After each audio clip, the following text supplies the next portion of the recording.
no labor, insufficient labor in the logistics industry. And we have insufficient drivers, we have insufficient warehouse operators, insufficient logisticians in many levels of the employment market. The workforce is now very, very serious in terms of shortage of labor.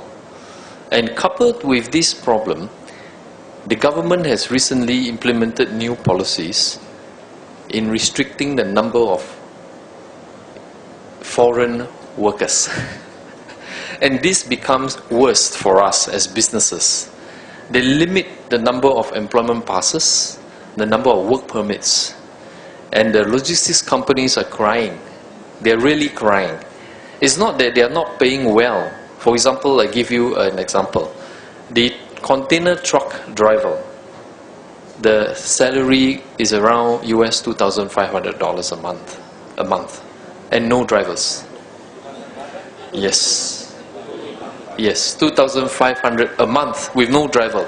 Do you think that is underpaying the worker? Definitely not, right? But nobody wants to work.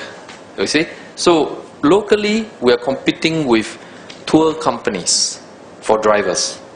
Because tour companies, they also need drivers. We're competing with domestic operators like the bus drivers, the National Bus Company. And they are also paying similar, if not better terms. So you see the small and medium-sized enterprise companies paying 2,500, they got no driver. Even if they want to pay them 3,000 US dollars a month, that's fine. They will pay, but still no drivers. So you can see the big trucking companies with hundreds of prime movers, their vehicles are parked on the vehicle parking center and 20% not moving. And you know as a logistician, if the vehicles are not moving, you're losing money every day, as you know, because the utilization of resources is not there. So this has been an issue between the industry and the Ministry of Manpower. And we try to talk to them. And we are not the only industry that is facing this problem. The other industry verticals, like the hospitalities, the hotels, the restaurants, the tourism trade is affected because of shortage of labor. Yes, it's a big problem. So if you go to a restaurant in Singapore, if you find the service level drop, if you complain, they cannot do very much because not enough people.